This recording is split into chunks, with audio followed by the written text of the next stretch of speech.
Are you stuck in an endless cycle of decision making, day in and day out, bogged down by your inability to choose? Just to end the day, being nagged by your spouse because you can't choose dinner. Well, what if I told you that there was a way to ignore those problems, internalize your issues, and make no improvement to your character whatsoever? Intrigued? Then join me as I play Baldur's Gate 3 in a way where I don't care is finally an acceptable answer. Making no decisions for myself, I roll the dice to let fate decide the outcome of every encounter. No strategy, no save scumming, no guarantees, and most importantly, no bitches. Probably. To achieve such a feat, I needed a custom mod that enabled me to tempt fate mid-dialogue and have a response chosen for me. So with that in mind, I opened up Steam, downloaded the Baldur's Gate 3 toolkit, and set to work on my creation. Okay, yeah, so that's pretty fucking hard. I went into this all cocky and arrogant, thinking I could probably knock it out in a few hours, completely unaware how in over my head I actually was. So I spent like an hour and found no breadcrumbs that would lead me to the right like interface or menu, so I really don't know.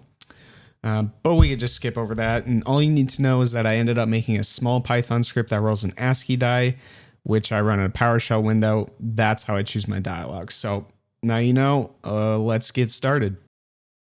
I chose a monk with random race and appearance, and since my creative genius knows all bounds, I devised a name befitting this run's random nature. Abruptly ejected from our Lovecraftian space yacht, we find ourselves stranded on the beach, alone. Again, with nothing but our thoughts and despair. But continuing on, we're met with our first opportunity to recruit a party member.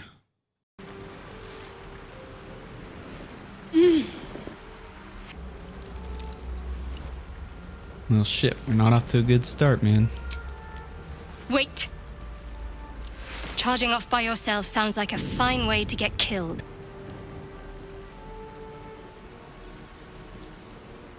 Perhaps we'll meet again. If you survive, that is. And having rejected Shadowheart's advances, we move on to our first battle, alone. God damn it.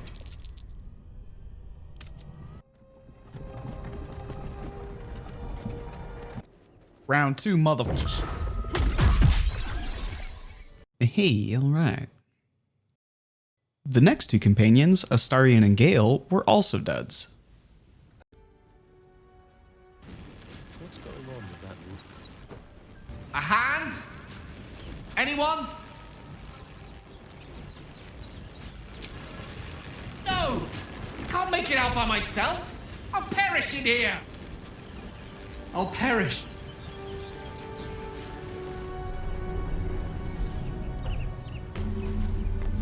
Wow, this is brutal. At least my character has a fuck ton of swag. So I'm still the only member of my party. I have a battle coming up, so I kinda wish Lone Wolf was a thing from Divinity. Yeah, the smart thing to do here would probably go recruit Lae'zel for this battle, but we'll give it a shot and see if I can do solo. Open the gate, Zevlor, now! By the nine hells! Open the goddamn gate!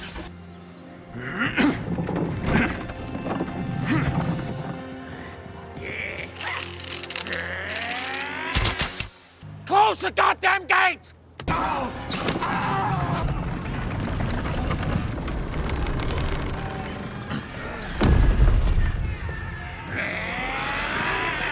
Shit! Form a line!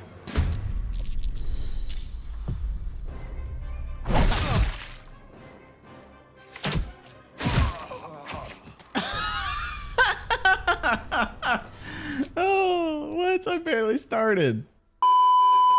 All right, we're back. I took a little bit of a break after that battle. I guess I really couldn't call it a battle. I didn't do anything. But I changed the die roller, so now we no longer have the black box. It's just transparent background. And I've just made a few quality of life adjustments on the back end, so it makes it a little bit easier to roll for me. I don't have to like Alt-Tab out anymore. So yeah, it just makes using it feel a lot more clean and simple. I also decided I should probably go and try and recruit Lae'zel. Clearly going in solo on that last battle didn't work so well. Stare. Her lips don't move. yet you hear her voice. Get rid of them. Holy hells. Under elf. Oh, that was uncalled for. Fuck. Dimessa, watch out! Nice.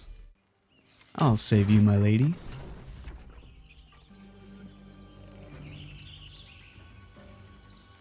Oh, You have made an hallelujah. ally from Kresh Kalir. Few know such fortune. Come. The Horned Ones mentioned a camp. One there, this Zoru, has seen Githyanki. A Kresh must be near. We will ask this Zoru where he has seen my kin. There we go. Alright, let's give this another shot.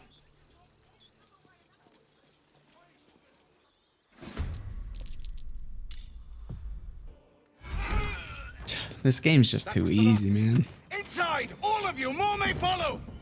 Open the gate!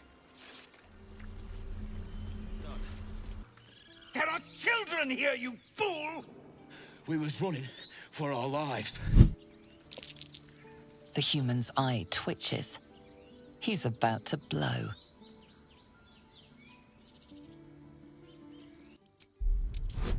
Ooh, this is gonna be a terrible persuasion. Yeah.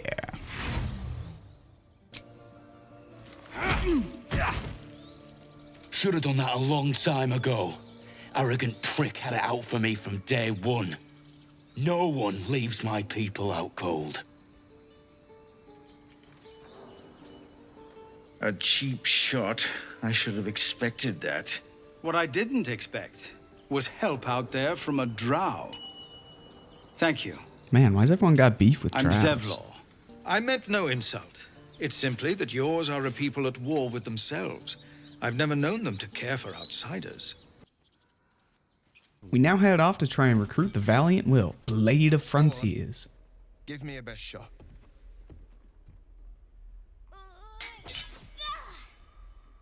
To appear strong and worthy of his company, we make it known that we could kick this kid's ass if it came to it.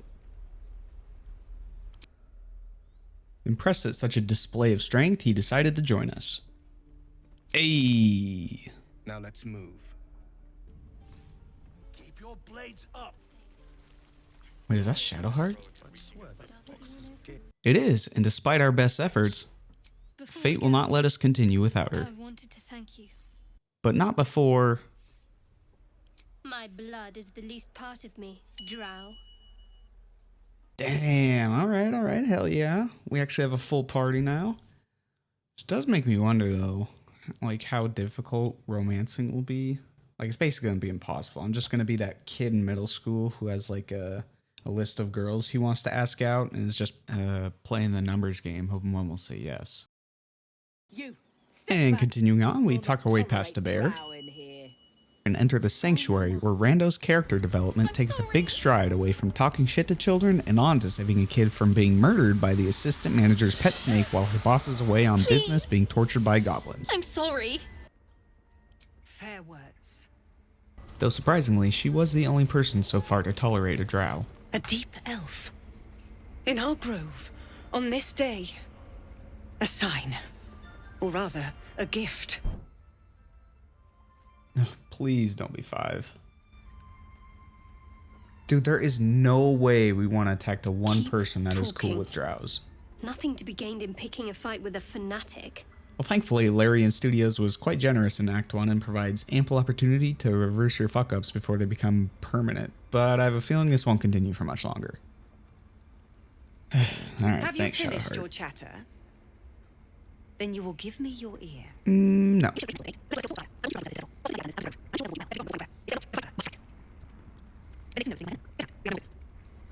Now, as I was editing, I had the realization that many people who hadn't played Baldur's Gate 3 before might be lost on the story, as I've skipped over quite a bit of dialogue. So for their sake, please bear with me as I give a brief summary of what's going on. In Baldur's Gate 3, you and a diverse cast of characters are abducted by the Illithid and taken prisoner aboard their nautiloid ship, where you're implanted with a rather unpleasant-looking parasite that, in time, will transform you into a monster known as a Mind Flayer. While aboard the ship, you're attacked by House Targaryen dragons, despite everyone in Westeros swearing up and down that they went extinct. In the midst of bedlam, you fight through the ship recruiting allies to try and live another day, though crash landing on the beach separates you once more. As you locate survivors of the crash, you come to find that having the parasite allows you to soul gaze with other implantees and even other mind flayers, giving you a glimpse into their past and the memories that shape their character. A pretty nifty feature, but seeing as the internet hasn't been invented in this timeline, you give up on the idea to become a Rule 34 model and instead opt into finding a cure and extracting the tadpole. And this brings us to now, where we're looking for a skilled healer to remove the parasite while keeping our sanity in check without resorting to a frontal lobotomy. We didn't name our character Kennedy, after all. The primary physician was out of the office, so we had to be seen and treated by the nurse. Just give me a moment. Now, what? Drow. Last time I saw one of you folk, he tried to slit me open. I hope you're more agreeable. It's our turn, and we're thankful to receive the best treatment American insurance can buy. Come here. Let's have a look at you. You seem healthy enough. A bit tired around the eyes, maybe. Come, follow me. I might be able to help. Now, if you thought the treatment plan for mild narcolepsy was to diagnose Rando with adult ADHD and prescribe a heavy dose of Adderall, congratulations, you're American. But also wrong, as the obvious answer is to administer a lethal dose of poison. There. You can't have it. I can't risk you turning. You'd kill us all. Our insurance happened to only cover the diagnosis portion of the visit, so the rest is coming out of pocket. A Lannister always pays his debts, but we lost our wallet in the crash, so we're forced to go full Luigi to settle up. What do I have to lose? Oh yeah, that's what you get for stepping to me. For someone who heard we're all beasties in waiting, she reacted. I guess I'll go in the cabin first, since I don't really know if the Grove's gonna be pissed. And so we did. Upon entering, we discovered an unconscious dwarf surrounded by a gang of goblins. We killed them and saved the dwarf by casting a healing spell on him. There we go. Oh, thank you, thank you. I thought I was gonna die down here. Dude, you've got to be kidding me. What? No. Ah, fuck me. Well. And not even rewarded.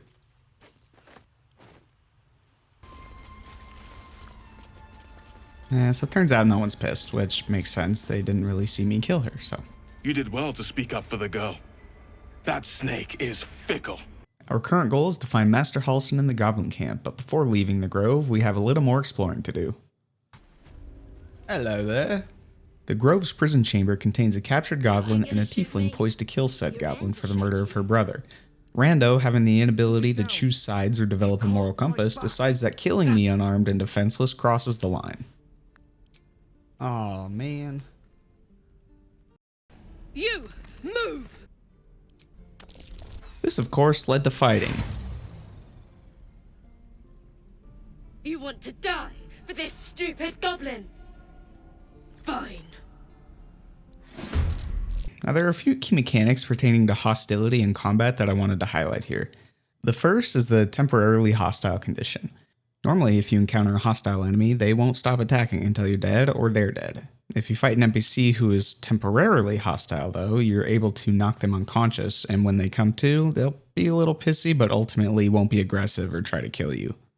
This leads into the second mechanic, non-lethal attacks. If you want the temporarily hostile NPC to live and be of any further use, you must knock them out with a non-lethal attack, which can only be made with an unarmed strike or a melee strike. And no magic or projectiles like arrow, which, I mean, yeah, I guess that kind of makes sense. And I'm sure this isn't really news to you if you've played the game before, but before this playthrough, I haven't even interacted with this feature. So I tried doing it. I was very careful in making sure that I had that toggled on, because I wasn't really looking to set off a chain reaction that turned the whole grove into a big battlefield. Ultimately, though, my attack killed her, and I couldn't really figure out why, and I'm still a little confused on that. But my best guess is that the special effect of my battle staff dealt a little extra damage, which is considered magic, not melee, and therefore didn't get the non-lethal attack applied to it. However, if that was an incorrect assessment, please do let me know, as I'm genuinely curious what happened. Anyways, earlier Kaga had tasked us with telling Zevlor and the other tieflings to pack their shit and leave the grove, otherwise it'd be rendered snake food. So we take a quick detour to his quarters and tell him nothing. Do not be so sure. Korga won't spare you either, if it comes to it. I can only hope you see that before it's too late. But there is no going back on our decisions, and I'm sure nothing bad will come of our inaction. So we carry on with a few more detours in mind. These are pretty minor, so we'll speed through them. Here we find two strangers standing over a soon-to-be corpse. Kill them and take the dwarf's gummy worm as a snack for later.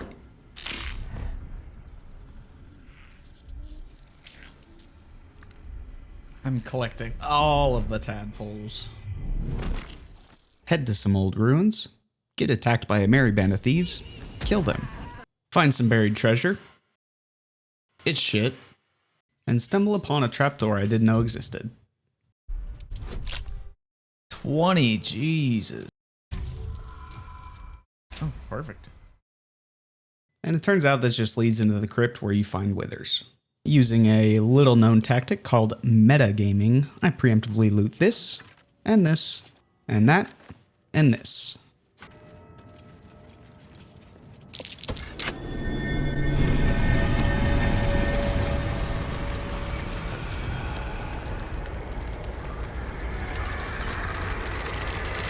Oh no, skeletons. What shall I do?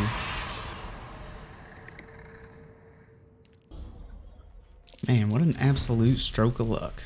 The loot that I picked up just happened to be their weapons. Time to collect our new undead compatriot who will serve as the bridge between the living and those allies who died in battle when we didn't have a scroll of resurrection. His name is Withers. Now imagine my dismay when I find that my Withers did not come with big naturals. And am I rewarded? Ooh, 69 gold?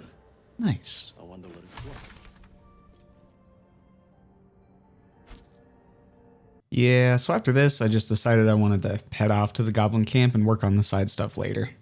And it kind of felt like a while since I had any meaningful choices, so I kind of wanted to go discover some, since that is, after all, what this playthrough is about. Arriving at the goblin village, we're greeted with a cold welcome and received in bad graces from speaking the wrong words. Get over there! Surround him like!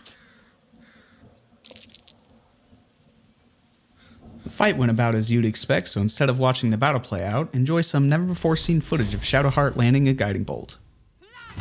Now honestly, the Goblin Village has some of the funniest scenes and interactions in the game, and I kind of just want to let them play out. So enjoy, or just skip past it. What have we got here? Oh, stop this thing! The goblin seems unsure whether to bow to you or attack. What do you want? What do you need? All right. Keep him spinning! Make that birdie chirp! Stop! Please!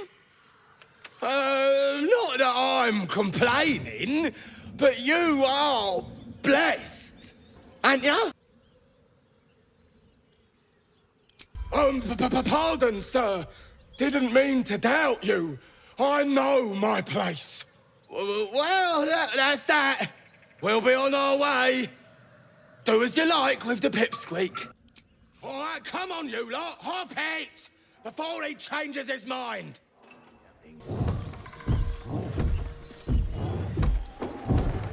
As you approach, a guttural scream and a succession of quick bangs rattle the door. Then, a low moan. Someone, or something, is having a bit of fun. Leave it. Whoever's inside doesn't want an audience, and I don't want to fight. Go away!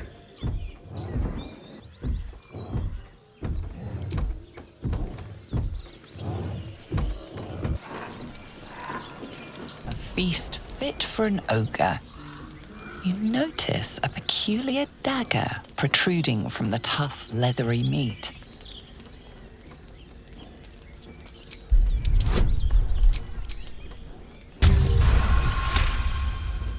You notice the blade is at an angle to the meat's grain. If you align the dagger with the grain, it should slip out easily. Thanks to your keen eye, the dagger glides smoothly out of the mystery meat. I'd say that last one is especially my favorite. Now, continuing the trend of weird shit going on in this village, there are actually a group of ogres in this collapsed building over here with a rather unique trinket. No chicken. Tastes like fish. Gentlemen, contain yourselves. Okay, I'm gonna make a bold move in assuming your childhood went exactly the same as mine. So dredge up those memories of the cartoons you watched as a kid and try to recall the brain drain helmet from Jimmy Neutron. Lump in the middle here has swallowed that device and turned himself into an orc that is as eloquent and intelligent as someone who is really eloquent and intelligent. Food?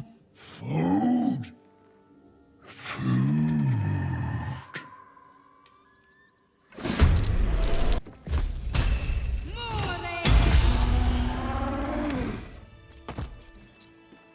Was actually easier than I expected.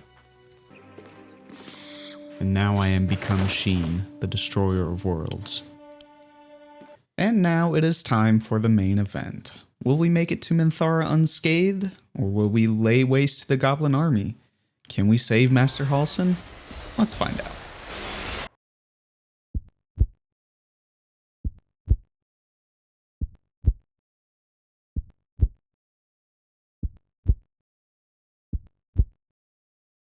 State your business.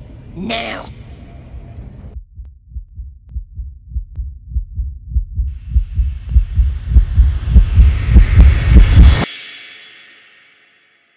Fuck.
Well, Perhaps before you is no longer that of a bear, but an elf, albeit a large one. Curious. unfortunately, this massacre left me unable to recruit Minthara or save Master Halsin, even though I did attempt a non-lethal strike. The goblin just got the last hit. And I had decided this would be a good stopping point for the end of the video and decided to wrap things up with a rest at camp. You had every chance to look the other way, but here we are. You chose this. Spare me the justifications, coward. If anyone asks, I'll say you were transforming. Don't expect to be mourned. Please, too. Please, too.